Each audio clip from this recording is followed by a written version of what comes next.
Hello students, আমি Moumita ma'am. আশা করি তোমরা সকলেই খুব ভালো আছো। Welcome back to our channel. আজকে আমি তোমাদের ফার্স্ট সেমিস্টার মেজর ইংলিশের পেপার 1 থেকে ফলস এটিমোলজি বলে একটি খুব ইম্পর্টেন্ট লিঙ্গুইস্টিক টার্ম নিয়ে ডিসকাস করব। চলো দেরি না করে শুরু করে দিই আজকের সেশনটা। দেখো কি বলেছে, false etymology means a wrong idea about where a word comes from। মানে false etymology মানে হচ্ছে, মনে করো যে একটা শব্দ বা একটা ওয়ার্ড সেটা কোথা থেকে আসছে, মানে সেই ওয়ার্ডটার অরিজিন নিয়ে যখন একটা মিসকনসেপ্ট থাকে বা যখন একটা রং আইডিয়া থাকে তখন তাকে আমরা বলি হচ্ছে ফলস এটিমোলজি। মানে একটা ওয়ার্ডের যে অরিজিন, সেই অরিজিন নিয়ে যখন কোনো একটা মিসকনসেপশন থাকে সেটাই হচ্ছে false etymology. Sometimes people guess the origin of a word based on how it sounds or what it reminds them of, but their guess is not true। যেটা বললাম যে কখনো কখনো যে একটা ওয়ার্ডের অরিজিন নিয়ে কিন্তু মানুষের মধ্যে কনফিউশন তৈরি হয়। কেউ কেউ মনে করে যে হয়তো এটার অরিজিন হচ্ছে মানে সেই ওয়ার্ডটা শুনতে কেমন লাগছে, মানে সেই ওয়ার্ডটার যে সাউন্ডটা সেটা কেমন লাগছে, অথবা ওই সাউন্ডটা শুনে কোন জিনিসটার কথা মনে পড়ছে, এরকম কিন্তু একটা মানুষ নিজেদের মতো করে ভেবে নেয় যে হয়তো আচ্ছা এই ওয়ার্ডটা শুনে এরকম মনে হচ্ছে বলে হয়তো এটাই এটার অরিজিন হতে পারে, অথবা এই ওয়ার্ডটা হয়তো এই জিনিসটাকে মিন করছে, বা এটা মানে হয়তো এটা হতে পারে। এরকম যখন একটা ভুল ধারণা মানুষের মনে আসে কোনো একটা ওয়ার্ডের অরিজিন নিয়ে, তখন তাকে বলা হচ্ছে ফলস এটিমোলজি। ঠিক আছে, for example, many people think the word posh comes from port out।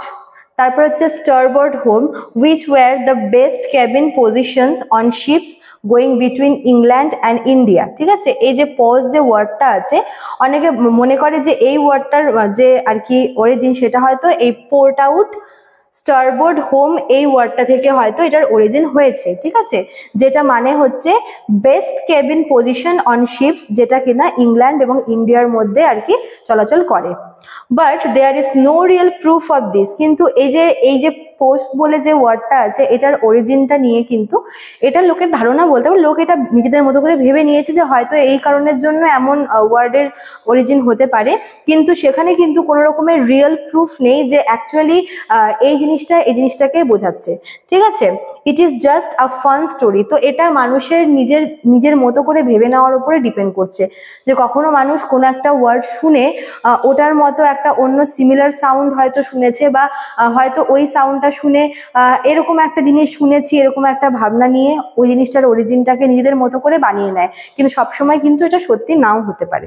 ঠিক আছে, তারপর দেখো আরো কয়েকটা এক্সাম্পল দেওয়া আছে। Another example is the word golf. Some say it stands for gentleman only, ladies forbidden. ঠিক আছে, অনেকে এই গল্ফ শব্দটার যে অরিজিনটা, এটা মানে হয়তো মনে করে যে জেন্টলম্যান অনলি, লেডিস ফরবিডেন, শুধুমাত্র মানে জেন্টলম্যানরাই ওখানে অ্যালাউড, সেখানে লেডিসদের কোনো রকমের মানে লেডিসদের উপর নিষেধাজ্ঞা, মানে এটা শর্ট ফর্ম হয়তো গল্ফ, এটা অনেকেই মনে করে। That's not true.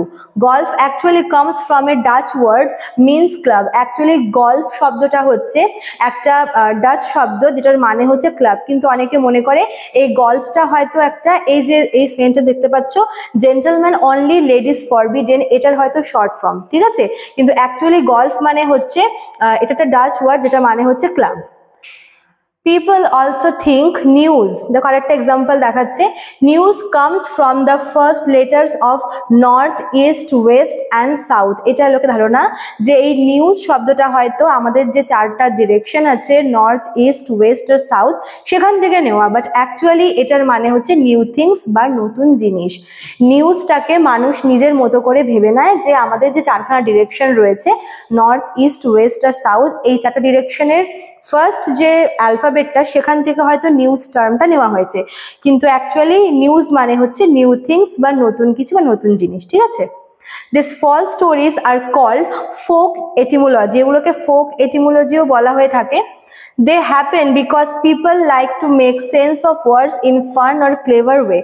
তো এই যে মিসকনসেপশনটা, এই ফলস কনসেপশনটা এই জন্যই আসে কারণ মানুষ কখনো কি হয় যে নিজের মতো করে একটা শর্ট ফর্ম দিতে বা নিজের মতো করে একটা শর্ট ফর্মকে ফুল ফর্মে কনভার্ট করতে খুব পছন্দ করে। এটা মানুষের কাছে একটা ফান মনে হবে বা মানুষ এটা মনে করে যে হয়তো এরকম করে একটা ওয়ার্ড তৈরি করে নিজের মতো করে তৈরি করে দিই।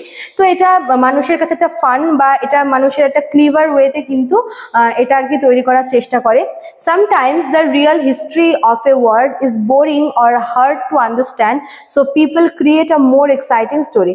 কখনো কখনো এমনও হয় যে মানুষ ওটার অ্যাকচুয়াল অরিজিনটা জানে, ঠিক আছে, যেরকম এটিএম এর যে ফুল ফর্মটা অ্যাকচুয়ালি সেটা হচ্ছে অটোমেটেড টেলার মেশিন, কিন্তু যেটা চলতি ভাষায় এটিএম কে হচ্ছে অল টাইম মানি বলা হচ্ছে। তো এটা হচ্ছে কি হয় সময় এর অরিজিনটা, যেটা অরিজিন ওয়ার্ড, সেটা অনেক লোকের কাছে হয়তো বোরিং মনে হয় বা লোকের কাছে হচ্ছে ওটাকে দুর্বোধ্য বলে মনে হয় যে বুঝতে পারছে না কেন এটার অরিজিনটা এরকম হলো। তখন মানুষ নিজেদের মতো করে কিন্তু একটা ওয়ার্ড বা একটা অরিজিন বানিয়ে নেয়, ঠিক আছে। চলো লাস্ট পার্টে কি বলেছে, false etymologies can be interesting but they can also spread wrong information. তো এই যে নিজের মতো করে যে একটা ফলস একটা ওয়ার্ড তৈরি করে নেওয়া অরিজিন হিসেবে, সেটা হয়তো কিছু কিছু ক্ষেত্রে ইন্টারেস্টিং, কিন্তু এটা একটা ভুল ইনফরমেশন কিন্তু লোককে দেয়। That's why it's good to check a dictionary or a reliable source if you want to know the true origin of a word. এই জন্যই বলা হয়ে থাকে যখন তুমি কোনো ওয়ার্ডের অ্যাকচুয়াল মানে যখন তুমি জানতে চাইছো, কোনো একটা ফুল ফর্ম বা কোনো ফুল ফর্মের শর্ট ফর্ম, তখন কিন্তু তোমার সবসময় ডিকশনারি এবং তার পাশাপাশি একটা রিলায়েবল সোর্স কিন্তু ইউজ করাটা উচিত। কারণ অনেক সময় কি হয় যে মানুষ এর আসল সোর্সটা জানা সত্ত্বেও সেটা হয়তো বোরিং মনে হয় বা সেটা একটু কঠিন বলে নিজের মতো করে শব্দ বানিয়ে সেটাকে ছড়িয়ে দেয়। তো এই রং ইনফরমেশনটা যাতে মানুষের মধ্যে না ঢোকে, ওই জন্য কিন্তু যে কোনো ওয়ার্ডের যেটা ট্রু অরিজিন সেটাকে জানতে হলে কিন্তু অবশ্যই ডিকশনারি চেক করা উচিত বা একটা রিলায়েবল সোর্স কিন্তু ইউজ করা উচিত, ঠিক আছে।